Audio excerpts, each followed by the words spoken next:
सा नि ध प म ग म ग रे सा नि रे सा सा नि ध प म ग म ग रे सा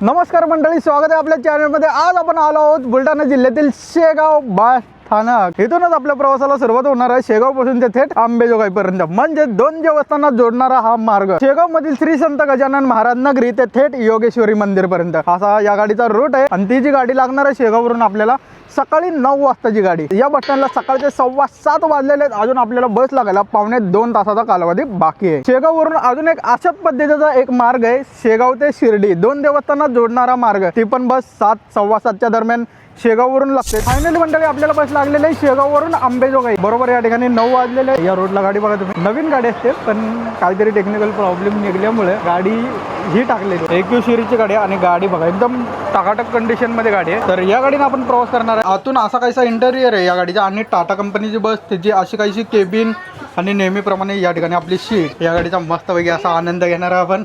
काय भारी गाडी, म्हणजे बऱ्याच दिवसातून या गाडीने प्रवास करायचा योग आलेला आहे. आधी पण केली होती पण ती वेगळ्या सिरीजची गाडी होती. गाडीमध्ये प्रवासी पाहू शकता तुम्ही. 9च्या दरम्यान गाडी एवढी भरलेली आहे, कारण या आधी बऱ्याच अशा गाड्या गेलेल्या आहेत सकाळ सकाळ. बघूया आता या रोडवर कशी गाडी भरते पुढे. गाडीचा मार्ग पाहू शकता, मेकर मंडा मार्ग. आपली गाडी अंबेजोगाई जाणार आहे. ड्रायव्हर आता मस्तपैकी सकाळ सकाळ कात पुसून मस्त अशी रेडी करायला लागलेली आहे. तर आपल्या गाडीला बोर्ड नसल्यामुळे ना तर हे लिहिलेलं आहे. चला मंडळी, शेगाववरून आपली आता गाडी रवाना होते अंबेजोगाईच्या दिशेने. आणि गाडीचा लुक बघा, काय ते लाइटिंग, काय ते म्हणजे मस्त डिपर मारलाय दादांनी, ट्राय केलेला आहे डिपर मारायचा. एकदम जबरदस्त लुक आहे. अशा गाड्या जरी रोडला दिसल्या ना मी सोडतच नाही. एकदम मस्त अशी गाडी आहे. आता आपण शेगाव बस स्टँड सोडतोय. बरोबर या ठिकाणी 9:24 झाले. तर चला मंडळी मस्तपैकी या प्रवासाला सुरुवात करूया. बघूया आजचा हा प्रवास शेवटपर्यंत कसा होतोय. चला तर मग.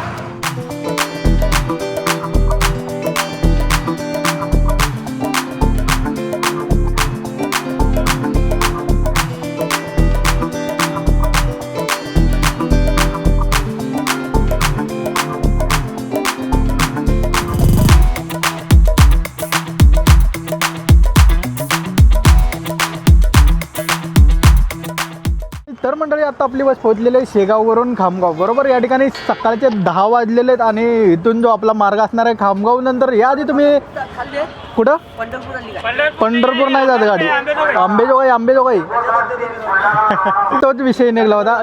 आजोबांनी तेच बरोबर बोलले होते. या आधी आपण एक रूट केला होता शेगाव ते पंढरपूर, त्याच मार्गे आपली बस जाणार आहे. पण पुढे जाऊन थोडासा मार्ग युनिक असणार आहे. आणि या मार्गे आपण बऱ्याच दिवसानंतर जातोय. मार्ग युनिक असल्यामुळे आपण हा रूट करतोय आणि माझा फेवरेट रूट आहे, त्यामुळे मी करतोय. खामगाव बस स्टँडला या ठिकाणी आपली बस थांबली. आणि मेकर जाण्यासाठी ज्या बसेस लागतात त्या या ठिकाणी किंवा तिथे पण लागते ती बस. आणि या गाडीचा जो डिफरन्स आहे आपला शेगावपासून अंबेजोगाई, तर जवळपास 350 किलोमीटरचा हा प्रवास आहे. तर सगळ्यात जास्त ते प्रवासी उतरले ना ते खामगावमध्ये. अंबेजोगाई चालली, मेकर लोणार अंबेजोगाई. आता खामगाववरनं ज्या मार्गे आपली गाडी जाणार आहे ना ते दादांकडून रूट माहिती करून घेऊया. दादा सगळ्यात पहिले तुमचं इंट्रोडक्शन करून द्या आमच्या प्रेक्षकांना. माझी गाडी शेगाव आणि अंबेजोगाईचा मार्ग आहे. खामगाव, जानेफळ, मेहकर, सुलतानपूर, लोणार, मंठा, देवगाव फाटा, चारठाणा, जिंतूर, परभणी, गंगाखेड, परडी योजनात अंबेजोगाई हा मार्ग आहे आपल्या शेगावचा. किती किलोमीटरचा प्रवास आहे हा? 360 किलोमीटर. 360 किलोमीटर. किती दिवसापासून या गाडीची सेवा चालू झाली?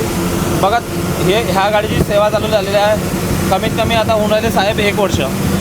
हां, म्हणजे 9 ते आपले 7-8 महिने तर होऊनच राहिले आपल्या शेगाव अंबेजोगाईचा. दादांबरोबर जो प्रवास केलेला आहे आपण, तो आपले पहिले ब्लॉग होते बघा, एकदम जुने नॉन फेशियल ब्लॉग, नुसते बसेसचे व्हिडिओ बनवायचे. तेव्हापासून आमची ओळख आहे. तब्बल मला वाटते आय थिंक 4 वर्ष झाले या गोष्टीला.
शेगाव पासून खामगाव, बार्शी टाकळी, आंबे टाकळी, बार्शी टाकळी शेगाव पासून खामगाव, आंबे टाकळी, देऊळगाव, सकर्शा, जानेफळ कव्हर करत आत्ता आपण पोहोचलेलो आहे मेहकरला.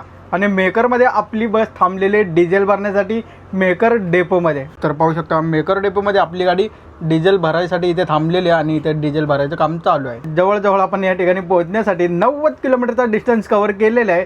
म्हणजे आपल्याला इथे पोहोचण्यासाठी 2.5 तासाचा कालावधी लागलेला आहे शेगावपासून. मेहकरला बरोबर या ठिकाणी 11:58 झालेले आहेत आणि टेम्परेचर बघाल ना तर 38 डिग्री सेल्सिअस एवढं तापमान आहे. मेहकर नंतर ज्या मार्गे आपली गाडी जाणार आहे सुलतानपूर, लोणार, मंठा, त्याच्यानंतर शेलू येतो. पण मंठाच्या आधीच आपली गाडीचा टर्न येणार आहे. जवळपास अंतर बघायचं झालं तर 70 किलोमीटरचं अंतर आपल्याला कव्हर करायचं आहे मंठापर्यंत. पुढचा स्टॉप आपण आता मेहकरच्या बस स्टँडला पोहोचलेलो आहे आणि तुम्हाला एक विशिष्ट गोष्ट मला तुम्हाला दाखवायची आहे. मेहकर बस स्टँडवरची एक जी गाडी आली आहे कळमनुरी आगाराची, त्याची जी पाठीमागची विंडो आहे ना भाई एक नंबर बनवली. काच फुटल्यानंतर जे पत्रे पॅक करतात ना त्याच्यापेक्षा ही डिझाईन थोडीशी युनिक वाटते आणि दिसायला पण भारी दिसते. तुम्ही बघा ST मध्ये मी पहिल्यांदाच अशी गाडी बघितली आहे, अशी डिझाईन केलेली आहे. आणि मेहकर बस स्टँडचं जे उद्घाटन होणार होतं 1 मेला त्याची तारीख पुढे ढकलली आहे. वर्धापन दिनानिमित्त मेहकर बस स्टँडचं उद्घाटन होणार आहे, नवीन बस स्टँडचं. या ठिकाणी आपली बस उभी आहे आणि त्याच्या बाजूची अजून एक गाडी आहे कळमनुरी जळगाव गाडी. मेहकर बस स्टँडचा जो परिसर आहे ना तो पाहू शकता. सगळे प्रवासी वर्ग ते शेडमध्ये बसलेले गाडीची वाट बघतायत आतमध्ये. आता गाडी डिझेल भरून आल्यानंतर बरोबर या ठिकाणी 12:10 झालेले आहेत. आणि रिसेंटली आपण याच बस स्टँडवरून रूट केला होता मेहकर ते त्र्यंबकेश्वर. बघितला नसेल ना बघून घ्या, मस्त असा ब्लॉग केलेला आहे तो पण, नाईट रात्रांनीचा प्रवास. तर मंडळी या बाटलीतलं पाणी कुणी कुणी पिले नक्कीच कमेंट करून सांगा. आणि या बाटलीतलं पाणी पिलो ना ही बाटली दादांनी आय थिंक मला वाटतंय खामगावला कुठेतरी दादांनी एक बाटली भरली होती. अजूनपर्यंत ही बाटली एवढी थंड आहे ना, पाणी पिलो अक्षरशः जशीच्या तशी बॉटल आहे, एकदम थंड असं पाणी आहे. दादांना विचारलं एक बॉटल कितीला आहे तर 400 रुपयाला एक बॉटल पडते. ही तुम्ही बॉटल बघा.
युनिक थांबा दुधाच्या अलीकडे दुधापाशी आपली गाडी थांबलेली आहे. आणि पाहू शकता या ठिकाणी जेवणासाठी थांबा झालेला आहे, कारण या रोडवरती असं म्हणजे कुठलंच हॉटेल नाही आहे ऑफिशियली तरी, त्यामुळे इथेच आपली गाडी थांबलेली आहे. एकदम युनिक असा मार्ग आहे आणि इथून दुधा साधारण 1 किलोमीटर अंतरावर आहे, म्हणजे दुधाच्या आसपासच आपली गाडी इथे जेवणासाठी थांबलेली आहे, दुपारच्या जेवणासाठी. आणि समोर पाहू शकता प्रवासी वगैरे वाट बघताना दिसत आहेत गाडीची. म्हणजे अशा गावात मी येऊन पोहोचलेलो आहे ना, म्हणजे भारी वाटतं गावाच्या ठिकाणी थांबल्यावर. इथे पिंपळाचं झाड आहे, तुम्ही बघा एकदम गारव्याला आपली ST थांबलेली इथे. सगळे प्रवासी वगैरे गेलेले आहेत हॉटेलमध्ये. या ठिकाणी बरोबर दुपारचे 1:27 झालेले आहेत आणि ज्या लोकेशनला आपण थांबलेलो इथून मंठाचे जे अंतर आहे जवळपास 30 किलोमीटर अंतरावर. बघूया काय काय मेनू आहे. काय काय बघा हे चॅनल आहे. नाव सांगा आपलं काय. मेनू तर बघितला असेल तुम्ही कशा प्रकारचा मेनू आपल्याला मिळला होता. दाल खिचडी, एकदम विदर्भात बऱ्याच ठिकाणी आपण दाल खिचडी खाल्ली होती, पण या ठिकाणी थोडीशी वेगळी होती, चव पण जबरदस्त होती. गाडी बघा तुम्ही किती भरली, अक्षरशः स्टँडिंगच्या प्रवासात एवढी फुल पॅक बस आहे. बापरे, अंबेजोगाई शेगाव गाडीचा इथे संगम झालेला आहे. अच्छा, या रोडवर पण हीच गाडी आहे का? बोर्ड आलेला आपल्या गाडीचा फायनली. इकडे लावतो आपल्या गाडीचा बोर्ड बघा. फायनली बोर्ड लागलेला आहे आपल्या गाडीला. आणि सकाळपासून आपण ह्या रोडवरनं प्रवास करतोय ना, मध्ये एक सिंगल रोड लागला होता, त्याच्यामध्ये ना एका रोडवर 2 गाड्या पास होऊ शकत नव्हत्या, म्हणजे ओव्हरटेकिंग होत नव्हती. पुढे तर कोण नव्हतं, पण एक एस टी आणि दुसरी एस टी बसतच नव्हती. तुम्ही व्हिडिओ बघितला असेल, ओव्हरटेकिंग करायला पण प्रॉब्लेम जात होता. एकदम सिंगल टाईपचा एकदम शॉर्ट रोड होता, मस्त वाटलं.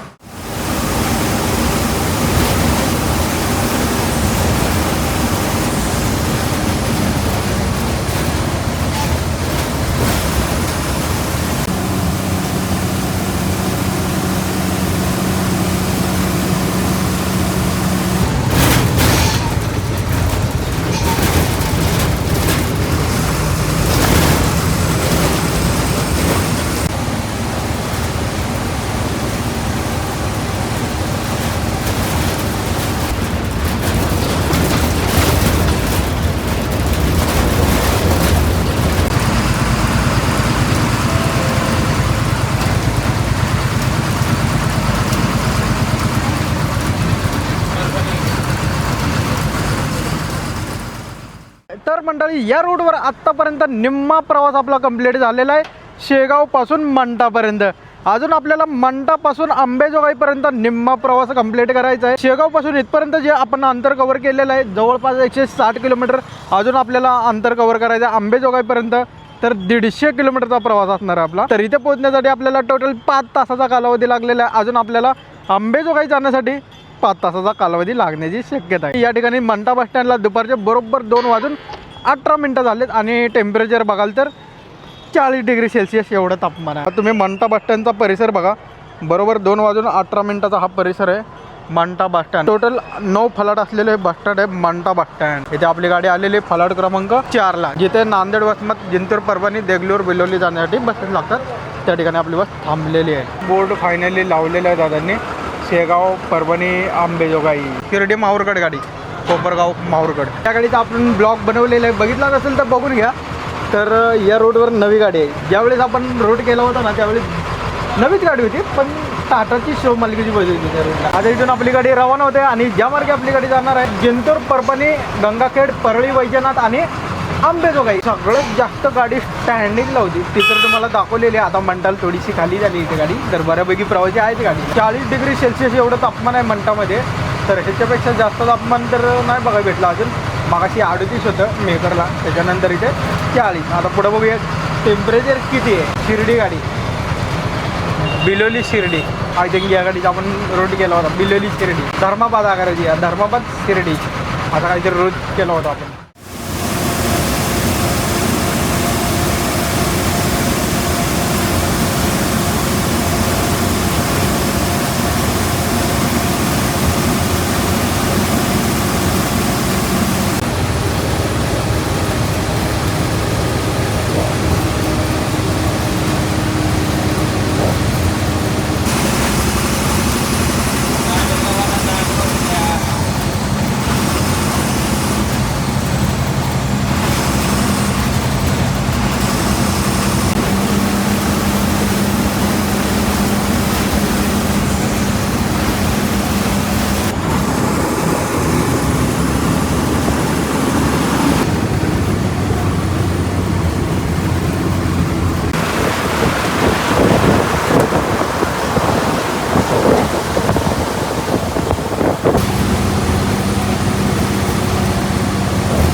आत्ता आपण जिंतूरला पोहोचलेले, 3:17 झालेले आणि एकदम दुपारची गरमी म्हणलं ना या भागात खतरनाक आहे राव. कोपरगाव आगाराची अजून एक बस आलेली आहे इथे. कोपरगाव माहूरकडे चालली ती गाडी.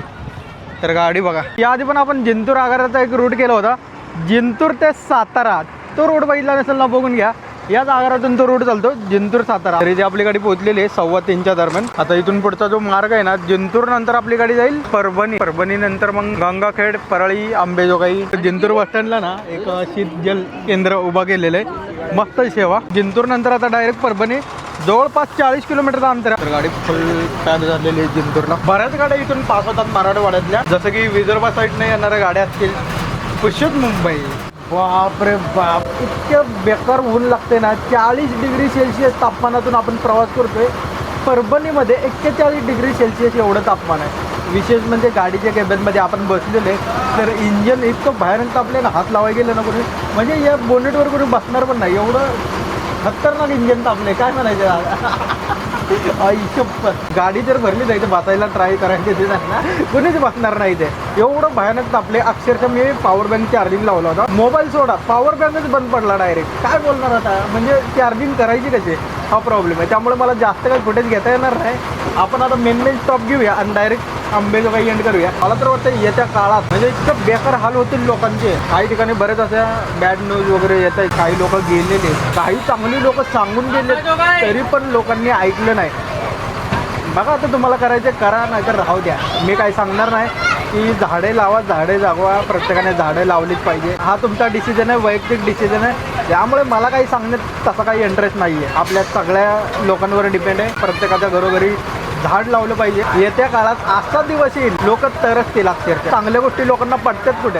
आता परभणीला गाडी आलेली आहे, बरोबर या ठिकाणी 4:21 झालेले. आणि परभणी बस स्टँडला जी आपली गाडी थांबलेली आहे, फलाट क्रमांक 9, इथे प्रवाशांची गर्दी बघा, अक्षरशः तुफान गर्दी आहे. तर मंडळी, आता परभणीपासून अंबेजोगाईचं जे अंतर आहे ते जवळपास 90 किलोमीटरचा आता आपला प्रवास राहिलेला आहे. सकाळपासून जी आपली गाडी भरली ना, एकदम फुल पॅक आहे. मध्ये मध्ये थोडीशी कमी झाली, त्याच्यानंतर कंटिन्युअसली फुल पॅक आहे. तर या गाडीसाठी आपल्याला फुल तिकीट पडलेलं आहे. शेगावपासून अंबेजोगाईपर्यंत प्रवास करण्यासाठी ऑनलाईन तिकीट 660 रुपये एवढं आपल्याला तिकीट भाडं पडलेलं आहे या गाडीसाठी. ही जी गाडीची रिझर्वेशन गाडी आहे आणि शेगाववरनं ही जी गाडी निघते ते 9 वाजता आणि परत हीच गाडी दुसऱ्या दिवशी रिटर्न अंबेजोगाईवरून 7:15च्या दरम्यान निघते शेगावसाठी.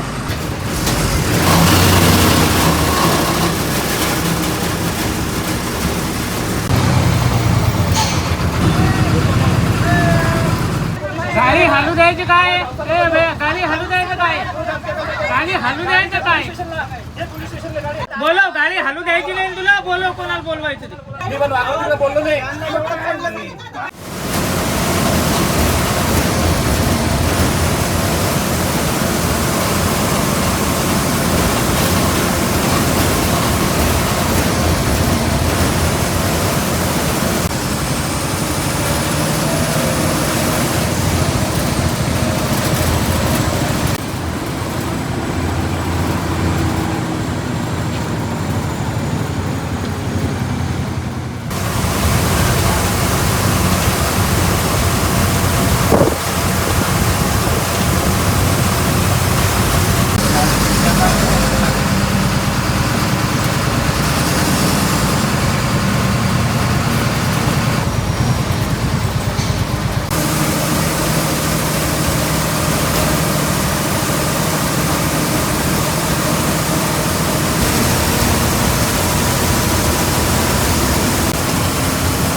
फायनली मंडळी, आपल्या गाडीचा रोड कंप्लीट झालेला आहे. शेगावपासून अंबेजोगाई मार्ग बघितला असेल, कशा पद्धतीचा मार्ग होता, कुठून गाडी आली, कशी आली. आणि ही जी गाडी पोहोचलेली आहे अंबेजोगाईला, तब्बल 10 तासांचा प्रवास करून शेगावपासून अंबेजोगाईला ही गाडी पोहोचलेली आहे. इथं मुक्कामी लागली आहे ही गाडी. उद्या सकाळी ही गाडी सकाळी 7:15 वाजता आहे. ज्या जिल्ह्यातून ही गाडी येते, बुलढाणा, जालना, परभणी आणि बीड, अशा टोटल 4 जिल्ह्यांमधून ही गाडी येते. 2 देवस्थानांना जोडणारा हा मार्ग होता. एकदम इंटरेस्टिंग रोड होता, एकदम कम्फर्टेबल असा प्रवास झालेला. थोडंसं उन्हाळ्याचा दिवस असल्यामुळे ना जास्तच गरमी लागत होती केबिन मध्ये. सगळ्यांनी काळजी घ्यावं ना, शेगावपासून. बाकी प्रवास एकदम मस्त असा झालेला आहे. तर मंडळी हा प्रवास तुम्हाला कसा वाटला नक्कीच कमेंट करून सांगा. आणि चला मंडळी हा प्रवास आपण इथे एंड करूया आणि भेटूया नवीन अशा मोठ्या लॉंग रूटवर. तोपर्यंत आपल्या चॅनलला सबस्क्राईब करा, लाईक करा आणि शेअर करा. भेटूया पुढच्या ब्लॉगमध्ये लवकरच. चला बाय. Fearless.